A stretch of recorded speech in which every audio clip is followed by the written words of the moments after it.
Hello everyone, it is Friday, and that means it is time for another MTG Top 10. I'm Nitsahone, and each and every week I bring you guys a new MTG-related Top 10 list.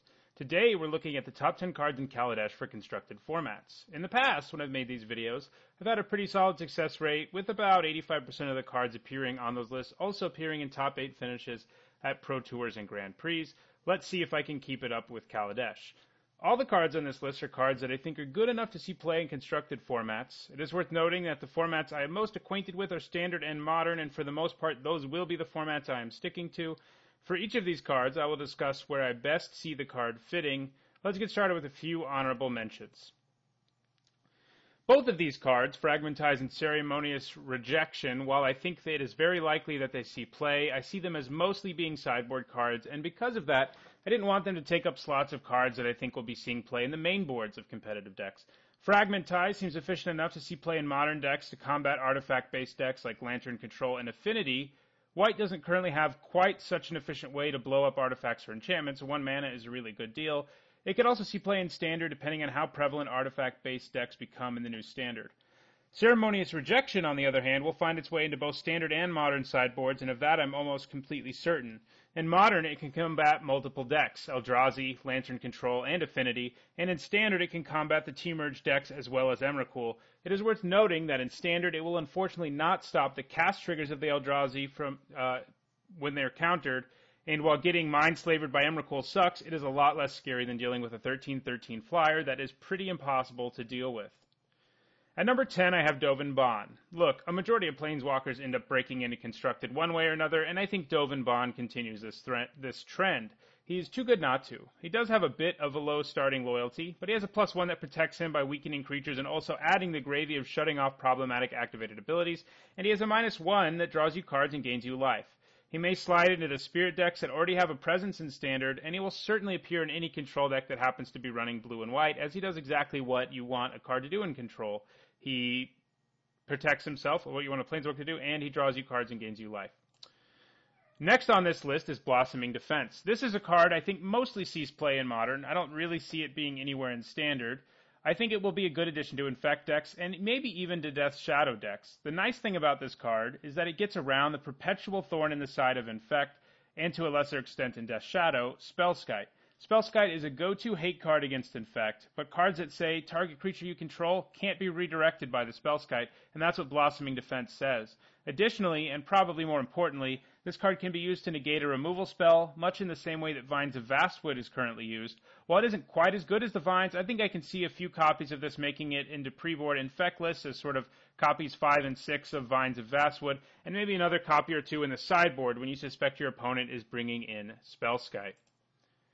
Nissa Vital Force comes in at number 8. Like Dovin Baan, Nissa looks to be a powerful enough Planeswalker to see play in Constructed. She can protect herself, and she can draw cards, albeit from your graveyard. She can also serve as a win condition on her own, as 5/5 lands aren't anything to sneeze at. I'm not sure where she ends up. I don't know if there's a deck that already exists that wants her, but I think she's a good card in any control deck that has green in it. At number 7, I have Scrap Heap Scrounger. Graveyards are pretty hip right now, in both Standard and in Modern. In Standard, this card I think will have an immediate home in any blue-black zombies list that also runs prized Amalgam, as his ability triggers the Amalgam. He also might not be a terrible card in Delirium decks, since he can serve as an unstoppable win condition out of the graveyard. In Modern, I'm not 100% sure this guy is better than things that Dredge already has access to, but I wouldn't be completely surprised to see this guy make a splash there. At number 6, I have Fumigate. 2 board sweepers just rotated out of Standard, Languish and Tragic Arrogance, but this card fills the void and is even better than they were in some ways. Neither of those cards could always deal with every creature on the battlefield. Tragic Arrogance usually always let your opponent keep a creature, and Fumigate doesn't let them do that. Languish could only kill creatures with 4 toughness or less. Fumigate can kill them all. On top of that, it gains you life. This is the exact kind of card that a control deck needs to bail it out of some early aggression from an aggro deck.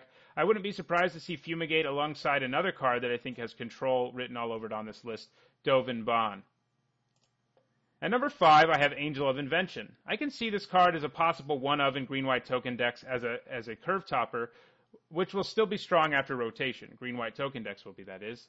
And it may be even a stronger deck without Languish in it. While Fumigate did come in, the fact that it takes one more turn to cast is a pretty big deal for the green-white tokens deck. Angel of Invention fits right into the deck, bringing another Anthem effect to make your token army even scarier, and it can potentially provide a few tokens to add to that army. Sometimes it will also just be a 4/3 with a bunch of strong keyword abilities that also pumps all your tokens, and that seems pretty good as well. At number 4, I have Filigree Familiar, certainly one of the cutest cards in Kaladesh. The Familiar is also a card that I think will likely see play in Standard. I see it fitting quite well into the T-Merge decks in Standard right now, going well alongside Matter Reshaper as another 3 converted mana cost creature to sacrifice to your Elder Deep, Fiends, and Fens and get some value out of it. This Fox provides some nice value, not only gaining you life when it comes into play, but replacing itself when it gets eaten by an Eldrazi. Alright, so I cheated a little bit with number 3. I think all 3 of these Gear Hulks will likely see play in Constructed, and I could even see the red one showing up if Delirium builds ever start deciding to add red, because hitting Emrakul with that is a messed up thing to do, and the green one showing up as a curve topper if there's some kind of aggro stompy build that features green. But for now, I want to talk about these 3. I think, like the Titans, that these cards seem to be inspired by. All of these is pushed really hard and will see play in Constructed. Like those Titans, these cards will become powerful win conditions in control decks. The blue one allows you to copy your removal spells, fitting nicely alongside any deck that happens to also run Goblin Dark Dweller in Standard, giving you several efficient win conditions that also get cards out of your graveyard for free. The black one packs an unconditional removal spell that also gains you some life, while coming with the evasibility of Menace, and the white one brings another board sweeping effect into Standard, and with the loss of Tragic Arrogance, this may be one of the best cards at combating green-white tokens. So each of these will see play somewhere. The Gear Hulk may only be like the Noxious one, they're all Gear Hulks. The Noxious Gear Hulk may only be something like a 1-of in most black decks, but it's a card you're definitely going to want. Torrential Gear Hulk, I think, will at least be a 2-of in any sort of control deck because it just brings so much value. And Cataclysmic Gear Hulk, probably not more than a 2-of either. But they're all going to be the kind of cards you want to draw in your control deck. They can win you the game and also help you gain control of the game. And that's exactly what you want your cards to do. At number 2, I have Chandra, Torch of Defiance. When she was spoiled, many said she was the most powerful Planeswalker in a while. Some even compared her to Jace the Mind Sculptor because of her 4 abilities.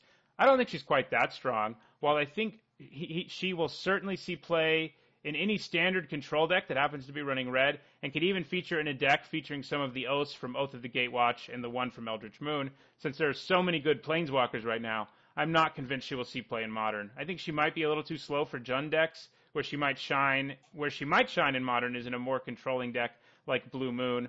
All said, though, she certainly seems to have the power level to perhaps impact Modern, so we'll just have to see.